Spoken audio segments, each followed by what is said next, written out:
ତ ଆମର ମିଶାମିଶି ସେମିତି ଭାଇ ଭଉଣୀ ଯେମିତି ମିଶନ୍ତି ସେମିତି ମିଶାମିଶି ଫ୍ରେଣ୍ଡ ହିସାବରେ ମିଶେ, ଭାଇ ଭଉଣୀ ହିସାବରେ ମାନେ ଆମର ଖୋଲା ଖୋଲି ସବୁ ଟିକେ ହୁଏ। କିନ୍ତୁ ନାନୀ ଆମକୁ ମାନେ ବହୁତ ମାନେ ଭଲ ପାଆନ୍ତି ଗୋଟେ ଆଉ। ହୁଁ ହଁ, ତ ସେଇ କେସରେ ହୁଁ ଲଭ୍ ଲାଇଫ୍ କଥା ତ ସେମିତି କେବେ କିଛି କହିନାହାନ୍ତି, କିନ୍ତୁ ଆମେ ଶୁଣିଥିଲେ ଜାଣିଥିଲେ ଯେ ଏମିତି ଭାଇ ବୋଲି ଆମର ଜଣେ ଅଛନ୍ତି ଭୀମସେନ ପ୍ରସାଦ ଟୁଡୁ ବୋଲି ଭାଇ ଜଣେ ଅଛନ୍ତି, ତ ତାଙ୍କର ଲଭ୍ ଚାଲିଛି।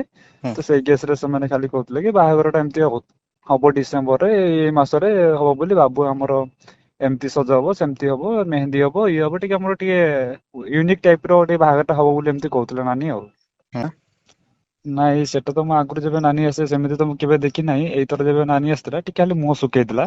ତ ସେଇ କେସ ରେ ମୁଁ ନାନୀକୁ ପଚାରୁଥିଲି ଯେ ନାନୀ କଣ ମୁହଁ ଶୁଖେଇଛ ଏଇଥର?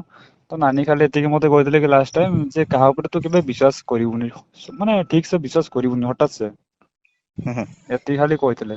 ହୁଁ ପ୍ରିୟ ବୋଲି। ହଁ ମୁଁ ଏଇଥର ନାନୀକୁ ଆସିଲା ପରେ ମୁଁ କହିଥିଲି କି ମୁଁ ଗୋଟେ ପ୍ରାଇଭେଟ ଏମିତି ଜବ୍ କରେ। ହୁଁ ତ ସେଇ କେସରେ ମୁଁ କହୁଥିଲି କି ନାନୀ ଟିକେ ସାଲେରୀ ଟେ ପଳେଇ ଆସୁ, ଆମେ ତ ସବୁବେଳେ ଯିଆଡେ ବୁଲାବୁଲି କରେ ପ୍ଲାନ ପ୍ରୋଗ୍ରାମ ରେ କରେ ନା। ହୁଁ ତ ମୁଁ ଏଥର ନାନୀ ଯେତେବେଳେ ଆସେ ସେମାନେ ଟିକେ ପଇସା ଖର୍ଚ୍ଚ କରନ୍ତି ଏଇଟା ପାଇଁ ସେଟା ପାଇଁ, ମୁଁ ଟିକେ ଇନକମ କଲି। ତ ନାନୀକୁ ସେଇ କେସରେ ମୁଁ କହିଥିଲି କି ନାନୀ ଏଥର ମୁଭି ପଡୁଛି, ଆଉ ମୁଁ ଟିକେଟ କରିଦେବି, ଖାଇବା ପଇସା ସବୁ ଦେବି, 4 ତାରିଖ ଦିନ ଯିବା ଆଉ। ଚିହ୍ନ ବର୍ଣ୍ଣ ତ ସେମିତି କିଛି ନାହିଁ, ମତେ କିନ୍ତୁ ଡାଉଟ୍ ଲାଗୁଛି କଣ କଣ ଆମେ ତ ଏମିତିରେ ବି ତ ଦେଖ ଗୋଟେ ଛାତ ଉପରେ ଗୋଟେ ଲୋକ ବି ଯଦି ଚଢିକି ବି ଖସୁଛି ମୁଣ୍ଡ ଫାଟୁଛି। ଏକରେ ଗୋଡ ହାତ ବି ଭାଙ୍ଗୁଛି, ସାମାନ୍ୟ ଗୋଟେ ନର୍ମାଲି ଜିନିଷରୁ ବି ଦେଖିତେ ଗଲେ ଝିଣ୍ଟି ପଡିଲେ ବି ଗୋଡ ଭାଙ୍ଗି ଯାଉଛୁ। ତ ନାନୀ 42 ଫୁଟର ମାନେ ସେ କାଠ ଯୋଡି ବ୍ରିଜ ନିହାତି 42 ଫୁଟର ସେ ଆମର ଫାୟାର ଗେଟ୍ ମାନେ ତ କହୁଛନ୍ତି 42 ଫୁଟରୁ ସେ ଖସିଛି। ଆଉ ସେମାନେ ଅନୁମାନ କରୁଛନ୍ତି ମାନେ ଭୁଲ କିଛି ଅନୁମାନ କରିବେନି, ଠିକ ପୁରା ଅନୁମାନ କରୁଥିବେ 42 ଫୁଟ ହେଇଯିବ।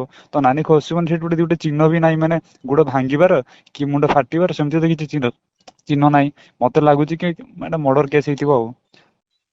ମାରି ମୁରାକି ଫିଙ୍ଗି ଦେଇଥିବେ ଆଉ। ହଁ ମୁଁ ଜାଣିଛି ସେ ବୁଲାବୁଲି କରନ୍ତି, କିନ୍ତୁ ମୁଁ କେବେ ଯାଇନାହିଁ। କିନ୍ତୁ ସେମାନେ ନାନୀ ଆସନ୍ତି, ଭାଇ ଆସେ ଆମର ନାନୀକୁ ନେଇକି ଯାଏ, ନାନୀ କହେ ମୁଁ ଯାଉଛି ତମ ଭାଇ ସହିତ ଏଠି ଯାଉଛି ସେଠି ଯାଉଛି, ଏମିତି ନାନୀ ଖାଲି କହିଦେଇକି ଯାଆନ୍ତି। ଯେ ମୁଁ ଯାଉଛି ଭାଇ ସହିତ ଏଇଠି ଯାଉଛି କି ସେଠି ଯାଉଛି, ଆଉ ଆମେ ଏତେ ହଁ ତ ଭାଇ ସହିତ ଏମିତି ଆଗରୁ ବି କଥା ହଉଥିଲେ ନା। ହୁଁ ହୁଁ ତ ତାଙ୍କର ଗୋଟେ ଥିଲା ଆଉ, ମାନେ ବାହା ମାହାଘର କଥା ଶୁଣିତେ ପାଇଥିଲେ ସବୁ ହବ ବୋଲି। ତ ସେଇ କେସରେ ଆମକୁ ହଁ ନାନୀ ତ ଯାଉଛନ୍ତି ଆଉ, ଯିବେ ବୁଲିକି ପଳେଇ ଆସିବେ ଆଉ।